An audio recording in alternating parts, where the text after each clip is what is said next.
Hello everyone. Uh, Today's topic is question answer of Ranga's marriage by Musti Venkatesha Iyengar. ये आपकी book जो है snapshots उसका third chapter है Ranga's marriage. तो आज हम इसके क्वेश्चन आंसर डिस्कस करेंगे। So let's have look at this questions. First question देखिए, comment on the influence of English the language and the way of life on Indian life as reflected in the story. What is the narrator's attitude to English. आप टिप्पणी करिए कि English का क्या प्रभाव है और और तो and the way of life और हमारे जो वे ऑफ लाइफ के ऊपर ऑन इंडियन लाइफ भारतीय जीवन पर as reflected in the story, जैसे स्टोरी के अंदर बताया गया है। What is the narrator's attitude to English. तो नरेटर का इंग्लिश के प्रति क्या जो एटीट्यूड है। तो देखिए जहाँ पे ये जो स्टोरी है ये हमें एक एग्जांपल देती है कि कैसे इंग्लिश का प्रभाव है इंडियन लाइफ और सोच के ऊपर। तो इसमें सबसे पहले जो नरेटर है जहाँ पे एक रंगा की एग्जांपल देता है। दूसरा एक नरेटर जो रंगा की एग्जांपल कैसे देता है वो बताता है कि रंगा एक अपने गांव का पहला ऐसा लड़का था जो बंगलोर हायर स्टडी के लिए गया हुआ था। जब वहाँ से वो 6 महीने के बाद वापस आया तो लोग उसको देखने आए। लोग देखने चाहते थे कि उसके अंदर कोई बदलाव है या नहीं, बट फिजिकली उसके अंदर कोई भी बदलाव नहीं था। लेकिन अब इंग्लिश का उसके ऊपर क्या प्रभाव पड़ा, अब उसके जो व्यूज़ थे वो मैरिज के बारे में पूरे बदल गए। तो ये प्रभाव बताया गया है। अब वहाँ से क्या हुआ, वो उसने जो अब जो रंगा है वो इस बात में विश्वास करता है कि उसको एक सही प्रकार की लड़की से शादी करनी चाहिए। वो बिल्कुल चाइल्ड मैरिज के विरुद्ध हो गया। और जो लेकिन ये एक एग्जाम्पल है जहाँ पे कि कैसे इंग्लिश लैंग्वेज का रंगा की लाइफ के ऊपर प्रभाव पड़ा। लेकिन लास्ट में चैप्टर के अंदर ये भी बताया जाता है कि जैसे जो रंगा है रत्ना को देखता है तो उसके जो सारे विचार हैं ये सारे फेल हो जाते हैं। तो वो लास्ट में रंगा जो उसकी रत्ना से शादी हो जाती है। तो दूसरी एग्जाम्पल जहाँ पे जो नरेटर है उन लोगों का मजाक भी उड़ाता है जो लोग थोड़ी बहुत ही इंग्लिश सीख जाते हैं। द नरेटर जहाँ पे the people who know little English develop superiority complex. हमें जो नरेटर बताता है कि जो लोग थोड़ी बहुत इंग्लिश सीखते हैं who know little English develop superiority complex, उनके अंदर एक सुपरियोरिटी कम्प्लेक्स डेवलप हो जाता है। They want to display their knowledge of English, वो अपना इंग्लिश का नॉलेज डिस्प्ले करना चाहते हैं। दे डोंट बॉदर, उनको इस बात की परवाह नहीं होती है whether the person listening them is understanding or not, जो आदमी उनको सुन रहा है वो इस बात को समझ भी रहा है या नहीं। सो दे ओनली वांट टू, यहाँ पे जो नरेटर है एग्जाम्पल देता है एक बार रामा राव के घर जो एक महिला है वो लकड़ी लेकर आई तो औरत ने लकड़ी की कीमत के बदले 4 पैसे मांगे। रामा राव का जो बेटा है वो थोड़ी सी इंग्लिश जानता था। उसने कह दिया कि इंग्लिश का एक वर्ड कि मेरे पास चेंज नहीं है। तो उसने औरत को कहा कि अगले दिन आओ। अब औरत को चेंज का अर्थ नहीं पता था, वह खुद से जो है बड़बड़ाती हुई वहाँ से चली गई। तो आप ये एग्जाम्पल भी वहाँ पे कोट कर सकते हैं, influence of English language on the Indian way of life. एक रंगा की एग्जाम्पल, दूसरी आप इसके अंदर ये एग्जाम्पल भी लिख सकते हैं। दूसरी एग्जाम्पल आप इंग्लिश के अंदर कैसे लिखेंगे आप सुनिए ध्यान से। Once Rama Rao bought some wood from a woman, एक बार रामा राव ने एक महिला से थोड़ी सी लकड़ी खरीदी। The women asked for 4 pice as its price, जो वुमेन है उसने 4 पैसे इसकी कीमत के बदले 4 पैसे मांगे। Rama Rao son knew a little of English, Rama Rao के बेटे को थोड़ी सी इंग्लिश आती थी। He said that he did not have the change, उसने कहा कि उसके पास छुट्टे पैसे नहीं है, चेंज नहीं है। He asked the woman to come the next day, उसने वुमेन को पूछा, औरत को कहा कि आप अगले दिन आओ। The poor women did not know what the change meant, उसको ये समझ नहीं आया कि चेंज का क्या मतलब है। She went away muttering to herself, वह खुद से बुड़बुड़ करती हुई वहां से चली गई। तो ये एग्जाम्पल भी आप जहाँ पे कोट कर सकते हैं। नहीं तो आप इंग्लिश के अंदर देखिए जहाँ पे एक आंसर लिखा है आप इसको भी लिख सकते हैं। जहाँ पे सिर्फ मैंने एक ही एग्जाम्पल दी है तो आप चाहें तो इसमें 2 एग्जाम्पल भी कोट कर सकते हैं, क्योंकि नरेटर जहाँ पे उन लोगों का फन करता है, मजाक उड़ाता है जो सुपरियोरिटी कॉम्प्लेक्स अपने अंदर डेवलप कर लेते हैं। और वो कुछ लोग हमेशा ही जो है अपने आप को जो है इसमें वो अपना इंग्लिश का नॉलेज को डिस्प्ले करने की कोशिश में रहते हैं, उनको इस बात से लेना देना नहीं होता है कि जो सामने वाला जो व्यक्ति है उसको इस बात का समझ भी आ रहा है या नहीं आ रहा है। इस तरह से भी आप इसका आंसर लिख सकते हैं। तो देखिए यहाँ पे जो लिखा है मैं वहाँ पे इसको रीड करता हूँ। The story Ranga's marriage gives us an example of influence of English on Indian life and thinking. जो स्टोरी है रंगा की मैरिज है, हमें इस बात का उदाहरण देती है कि कैसे इंग्लिश लैंग्वेज का भारतीय जीवन और सोच पर क्या प्रभाव है।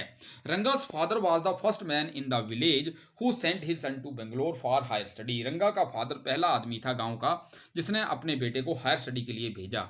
When रंगा came back after his study, जब रंगा अपनी स्टडी के बाद वापस आया, his views about marriage were changed। उसके जो विचार थे मैरिज के बारे में बदल गए थे। He believed that, इस बात में विश्वास करता था, that a boy should marry a right type of girl। एक जो लड़के की सही प्रकार की लड़की से शादी होनी चाहिए। He was against child marriage, वो चाइल्ड मैरिज के बिल्कुल विरुद्ध था। और अर्ली मैरिज भी लिख सकते हैं आप। The narrator belongs to the old generation, जो हमारा लेखक है मस्टी वेंकटेश अयंगर, जो पुरानी पीढ़ी से संबंध रखता था। He makes fun of those who use of English words to make display of their knowledge. ये उन लोगों का इसने मजाक उड़ाया नरेटर के अंदर जो इंग्लिश वर्ड्स का प्रयोग करते थे अपने नॉलेज को डिस्प्ले करने के लिए। जहाँ पे आप रामा राव के बेटे की एग्जाम्पल कोट कर सकते हैं कि कैसे वहाँ पे एक जो औरत आई है लकड़ियाँ बेचने के लिए और उसने 4 पैसे उसकी कीमत मांगी थी, लेकिन रामा राव के सन ने उसको इंग्लिश में कहा, इंग्लिश का शब्द बोला कि हमारे पास चेंज नहीं है, आप अगले दिन आएँ। तो औरत को चेंज शब्द का जो अर्थ है समझ नहीं आया, वो बुड़बुड़ाती हुई वहाँ से चली गई। तो इस तरह से आप इसका भी आप जहाँ पे कोट कर सकते हैं अगर आप चाहें तो। नेक्स्ट, हाँ, तो जहाँ पे देखिए एक सिंबॉलिक पिक है जो रंगा की मैरिज जो है दिखाने की कोशिश की है, सिंबॉलिक है। It is not real Ranga and Ratna, it is only symbolic pick.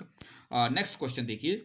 Astrologers' perceptions are based more on hearsay and conjecture than what they learn from the study of stars. Comment with reference to the story. Astrologers जो ज्योतिषी होते हैं, इनकी जो धारणाएं होती हैं are based on more hearsay होता है सुनी सुनाई बातें, अनवेरिफाइड थिंग्स जिनके बारे में कोई मतलब सत्यता ना सिद्ध हो, ऐसे जैसे लोग कह देते हैं हेयर से सुनी सुनाई बातें। एंड कंजक्चर होता है अनुमान। Then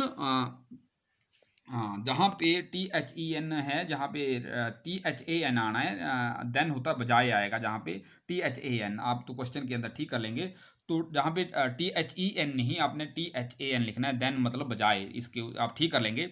what they learn from the study of stars, जो उन्होंने स्टडी ऑफ स्टार्स से जो सीखते हैं। Comment with reference to the story, आप स्टोरी के संदर्भ में इसके ऊपर टिप्पणी कीजिए। सम से, कुछ लोग कहते हैं, एस्ट्रोलॉजी इज ए साइंस, जो ज्योतिषी है ये एक विज्ञान है। If calculation of stars is done correctly, अगर हम जो नक्षत्रों की गणना सही तरीके से करें तो इसको साइंस मानते हैं। लेकिन some believe that it is mere guess work, कुछ लोग इस बात में विश्वास करते हैं ये एक मात्र एक अनुमान है, गैस वर्क है। ए स्ट्रीट एस्ट्रोलॉजर, एक जो गली वाला जो जोशी होता है, फर्स्ट कलेक्ट्स ऑल इन्फॉर्मेशन, जिसको ज्योतिष की सही नॉलेज नहीं होती है, स्ट्रीट एस्ट्रोलॉजर उसको कहा गया है। वो सारी जानकारी इकट्ठा कर लेता है अबाउट द पर्सन कंसर्न्ड, उस आदमी के बारे में। On the basis of this information, इस इंफॉर्मेशन के आधार पर ही बेसिस ऑल हिज परसेप्शंस, वो अपनी धारणाएं बना लेता है जो भी उसने जानकारी इकट्ठी की होती है। आप अपने आसपास भी कई ऐसे बाबा देख सकते हैं जो आते हैं लोगों के घरों में, वो ऐसे ही लोगों से एक दूसरे के बारे में जानकारी ले लेते हैं और दूसरे घरों में जाकर वही जानकारी वो बोलते हैं, तो लोगों को पता लगा, सोचते हैं कि शायद इनको बहुत बड़ा ज्ञान है। लेकिन वो जितनी भी जानकारी होती है जो स्ट्रीट एस्ट्रोलॉजर हैं वो लोगों से ही इकट्ठी करके आगे उसके ऊपर धारणाएं बनाते हैं। ऐसा ही स्टोरी के अंदर हुआ। This is what happens in the story, story के अंदर भी यही हुआ। Shastri says whatever he has been tutored by the narrator, Shastri ने वही बातें कही जो उसको लेखक ने सिखाई थी। If he really had any knowledge of the shastras, अगर उसको शास्त्रों का ज्ञान हुआ होता, he would have refuse to be tutored, उसने जो है अपने आप को जो है सिखाए जाने से इनकार कर देना था। ही would have made his own independent perceptions, वो अपनी जो है है स्वतंत्र धारणाएं बनाता। On what grounds could he से, वो किस ऐसे आधार पर कह सकता था Ratna and Ranga's were made for each other, वो एक दूसरे के लिए बने हुए हैं। ही मेयरली डस, वो वही करता है। What all the astrologers mostly do, जो भी गली के एस्ट्रोलॉजर्स हैं जिस तरह से वो करते हैं। देयर परसेप्शंस आर मेयर कंजक्चर्स, उनके जो धारणाएं हैं ये अनुमान हैं। एंड या अटकलबाजियां हैं। And note based on any scientific study, ये किसी भी वैज्ञानिक स्टडी के ऊपर आधारित नहीं होते हैं। तो इस तरह से आप इसका आंसर राइट करेंगे। थर्ड क्वेश्चन देखिए, India society has moved a long way from the way marriage is arrange in the story discuss. अब देखिए इंडियन सोसाइटी है उस तरीके से अब दूर चली गई है जिस तरीके से सोसाइटी के अंदर मैरिज हुई। जो चैप्टर के अंदर लेसन के अंदर मैरिज हुई, तो इस लेसन के अंदर कैसे मैरिज हुई? इस लेसन के अंदर जो मैरिज हुई वो हुई चाइल्ड मैरिज, क्योंकि जो रत्ना थी वो 11 वर्ष की थी। लेकिन अगर आप ओल्ड टाइम की बात भी करें तो जहाँ पे जब इंडिया के अंदर मैरिज होती थी तो वो पेरेंट्स की कंसेंट से होती थी। जहाँ पे उस समय जो लड़के boy and girls were not allowed to talk to each other and know each other's likes and dislikes. उस समय पेरेंट्स ही तय करते थे उनकी शादी। लड़के लड़कियों को एक दूसरे से मिलने नहीं दिया जाता था, ना उनसे उनकी अनुमति मांगी जाती थी। तो पेरेंट्स जहाँ चाहते थे वहाँ उनका रिश्ता कर देते थे। लेकिन जो आजकल 8% हमारा जो ट्रेंड है वो बदल गया है। इस प्रेजेंट में क्या हो रहा है, लड़के लड़कियों को एक दूसरे से मिलने का मौका दिया जा रहा है। पेरेंट्स की कंसेंट तो होती है, उनकी लाइक्स और डिसलाइक्स जानने का मौका दिया जाता है, उनको एक दूसरे के बारे में समझने का मौका दिया जाता है, उनको आपस में मिलने का मौका दिया जाता है ताकि वो एक दूसरे को अच्छी तरह से समझ सकें। तो कई बार आजकल लव मैरिजेस भी फैशन में आ गई हैं। तो जो हम कह सकते हैं कि जो इंडियन सोसाइटी है उस तरीके से आजकल बहुत बदल गई है। आजकल जो मैरिज है, जो चैप्टर के अंदर जो मैरिज हुई थी वो चाइल्ड मैरिज थी। तो लेकिन जहाँ इंडिया के अंदर जो मैरिज है वो 21 ईयर जो है लड़के की एज है और 18 साल लड़की की एज है। इससे पहले मैरिज भी नहीं हो सकती है। दूसरी जो मैरिज होती है वो with the consent of boy and girl. बड़ी इंपॉर्टेंट बात यह है, उनको एक दूसरे की लाइक्स डिसलाइक्स जानने का मौका मिलता है। तो इस तरह से आप इसका आंसर लिख सकते हैं। तो देखिए यहाँ पे अब इंग्लिश में इसका आंसर रीड करते हैं। Child marriage has now become a punishable offence. जो चाइल्ड मैरिज है ये एक दंडनीय अपराध बन गया है। नो बॉय और girl is allowed to marry before they become adult. किसी भी लड़के या लड़की को शादी करने की अनुमति नहीं होती जब तक वो वयस्क नहीं बन जाते। मतलब 21 year age for boy and 18 year boy age for girl. People have become educated and they know the harms of child marriage. अब जो लोग हैं ये शिक्षित हो गए हैं, उनको चाइल्ड मैरिज की जो है कहानियां भी पता हैं। ए फ्यू ईयर्स एगो, कुछ वर्ष पहले, arranged marriages were in fashion as per the wish of the elders. Arrange marriage होती थी जैसे बुजुर्गों की इच्छा थी। वो जो उनके जो बुजुर्ग होते थे या उनके बड़े लोग होते थे वो तय कर लेते थे और लड़के लड़कियों की शादी हो जाती थी। तो उस तरह से, लेकिन आजकल ऐसा नहीं है। But now arrange marriages take place with the consent of boy and girl. अभी भी अरेंज मैरिज होती हैं लेकिन उसमें लड़के और लड़की की कंसेंट भी होती है। Love marriages are also in race. लेकिन बहुत सारी शादियां जो आजकल लव मैरिज भी हो रही हैं। मतलब घर वालों को भी नहीं आजकल जो लड़के लड़कियां बताते हैं, सीधा कोर्ट जाते हैं, शादी कर लेते हैं। तो मैं एक्सपेक्ट करता हूं, लेकिन आप लोग ऐसा नहीं करेंगे। आप अपनी कंसेंट से मैरिज करेंगे, लेकिन उसमें अपने पेरेंट्स को भी इन्वॉल्व करेंगे आने वाले भविष्य में। मेरी आपसे ये अपेक्षा रहेगी। Boys and girls prefer to choose their own life partners. Boys और जो लड़के और लड़कियां हैं वो अपने लाइफ पार्टनर को खुद चूज करते हैं। They are allowed to talk to each other. उनको अनुमति होती है एक दूसरे से बात करने की। They are allowed to know each other's likes and dislikes. उनको अनुमति होती है एक दूसरे के लाइक्स और डिसलाइक्स जानने की। No it is their own consent. ये उनकी अपनी मर्जी होती है। दैट मैटर्स, जिसका महत्व होता है। अगर लड़का लड़की में से कोई भी इनकार कर दे तो शादी नहीं हो सकती, बेशक पेरेंट्स की विश हो।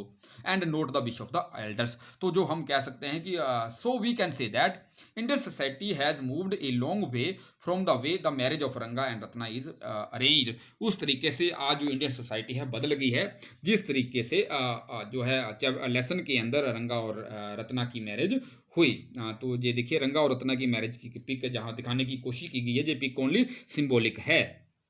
नेक्स्ट क्वेश्चन देखिए, what kind of person do you think the narrator is? Narrator किस तरह का आदमी है? तो देखिए, जो नरेटर था ये बड़ा बुद्धिमान और क्लेवर व्यक्ति था। जब रंगा नरेटर के घर आता है ऑरेंज लेकर, तो नरेटर उसको पूछता है कि बेटा, क्या आप शादी करना चाहोगे? आपकी शादी करने की इच्छा है? तो रंगा कह देता है कि नहीं, मैं अभी शादी नहीं करूंगा। मैं उस लड़की से शादी करूंगा जो मिच्योर हो। दूध पीती लड़की से शादी करना तो मूर्खता है, उसको तो शादी का मतलब ही नहीं पता होगा। लेकिन नरेटर वहां से डिसाइड कर लेता है कि रंगा जो है, रत्ना जो रामा राव की भतीजी है, उसके लिए एक अच्छा मैच है। तो वो योजना बना लेता है मन ही मन की मैंने इसकी शादी तो करवा के रहनी है।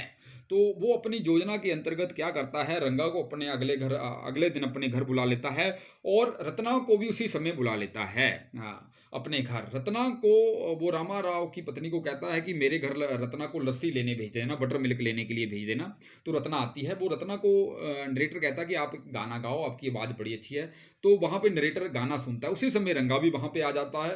रंगा रत्ना को देखता है, वो उसके गाने और सुंदरता को देखकर मोहित हो जाता है।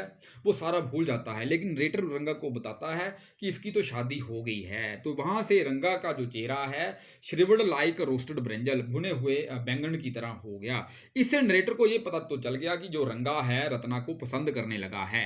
तो अब उसके मन में कोई भी शक नहीं रह गया। अगले दिन वो जो नरेटर है रंगा को शास्त्री के पास लेके जाता है, लेकिन शास्त्री वही बातें कहता है जो नरेटर ने उसको सिखाई होती हैं। तो शास्त्री कहता है कि रंगा की उसी लड़की से शादी होगी जिसका नाम समुद्र में पाए जाने वाले रत्न के नाम जैसा होगा, जैसे रत्ना जा कमला। तो लेकिन नरेटर कहता है कि रत्ना की तो पहले ही मैरिज हो गई है। तो शास्त्री कहता है मुझे नहीं पता, मेरी कैलकुलेशन यही कहती है। दोनों वहां से चले जाते हैं। फिर रामा राव के घर, वहां पे रत्ना दरवाजे पे खड़ी थी। नरेटर अंदर जाता है, रंगा बाहर ही खड़ा होता है। फिर बाहर आता है, फिर रंगा को बताता है तो कि रत्ना की तो अभी शादी नहीं हुई, कुछ लोगों ने मुझसे झूठ ही कह दिया था। तो इस तरह से जो नरेटर है रंगा और रत्ना की शादी करवा देता है। तो इससे हमें उसकी चतुराई का पता चलता है। तो आप इसका इंग्लिश के अंदर कैसे आंसर लिखेंगे? The narrator is very practical person, वो बहुत वास्तविक आदमी है। ही इज वेरी क्लेवर, वो बहुत चतुर है, इंटेलिजेंट है, बुद्धिमान है, एंड विटी, बुद्धिमता से भरा है। From his brief talk with Ranga, Ranga से थोड़ी बातचीत करने के बाद he at once knows that, उसको पता चल गया that the boy would make a good husband, जे लड़का एक अच्छा पति बनेगा रत्ना का। But the boy has declared that he will not marry, he won't marry, या विल नॉट भी कह सकते हैं, he won't marry until he gets the right girl. लेकिन लड़का इस बात की घोषणा कर देता है उसकी शादी नहीं होगी जब तक कि उसको सही प्रकार की लड़की नहीं मिलती है। वेरी क्लेवरली, बहुत चतुराई से, the narrator starts weaving his own web, उसने अपना जाल बुनना शुरू कर दिया। He calls Ratna to his own house, वो रत्ना को अपने घर बुलाता है। When he knows that Ranga would be surely there, जब रंगा भी वहां पे होगा। He at once sees the, वो देखता है that Ranga has become infatuated with Ratna's beauty, वो देख लेता है अपने घर में कि जो रंगा है वो रत्ना की सुंदरता से मोहित हो गया है, जब विचड हो गया है, इनफैचुएटेड। देन ही टेल्स हिम, उसको बताता है that girl is already married, लड़की की पहले ही शादी हो गई है। झूठ बोल देता है जहां पे narrator. Ranga's face shrivels like roasted brinjal, उसका चेहरा भुने हुए बैंगन की तरह हो जाता है। Thus no doubt is left in the narrator's mind, उसके माइंड में कोई भी शक नहीं बचता है। That Ranga would B to glad, रंगा भी खुश होगा if he could Mary Ratna, अगर उसकी रत्ना से शादी हो जाए। And the drama he place in convenience with the Shastri, जो शास्त्री से मिलकर जो ड्रामा वो खेलता है, शोज दिखाता है। But A plot maker he is, वो कितना बड़ा प्लॉट मेकर है, कहानी निर्माण करने में, झूठी कहानी निर्माण करने में कितना बड़ा वो जो नरेटर की आप जहाँ पे पिक्चर देख सकते हैं, ओल्ड एज की पिक्चर है उनकी, जहाँ पे एक सिंबॉलिक पिक्चर रत्ना की दिखाने की कोशिश की गई है। It is not real Ratna. Next question देखिए, give the character sketch of Ranga, Ranga का करेक्टर स्केच हाँ कई एग्जाम में आ जाता है। तो रंगा is the son of the village accountant, ये गांव के मुनीम का बेटा है, गांव के क्लर्क का बेटा है। He is the first man of the village who has gone to Bangalore for higher study, ये वो अपने गांव का पहला लड़का है जो बेंगलोर गया है हायर स्टडी के लिए। He comes back after completing his education, वो अपनी एजुकेशन पूरी करने के बाद वापस आता है। He doesn't seem to have been affected at all his English education, वो अपनी इंग्लिश एजुकेशन से बिल्कुल भी प्रभावित नहीं होता होता है। He remains humble as ever, वो पहले की तरह विनम्र रहता है। He bends low to touch the writer's feet, वो नीचे झुकता है राइटर के फीट को टच करने के लिए। इससे पता चलता है कि इंग्लिश एजुकेशन का उसके ऊपर ज़्यादा प्रभाव नहीं था। But know his views about marriage were change, उसके जो व्यूज थे मैरिज के बारे में बदल गए थे। He believes that the boy should Mary right type of girl, उसका विश्वास था कि एक लड़के को सही प्रकार की लड़की से शादी करनी चाहिए। He was against child marriage oblique early marriage, वो चाइल्ड मैरिज या अर्ली मैरिज के विरुद्ध था।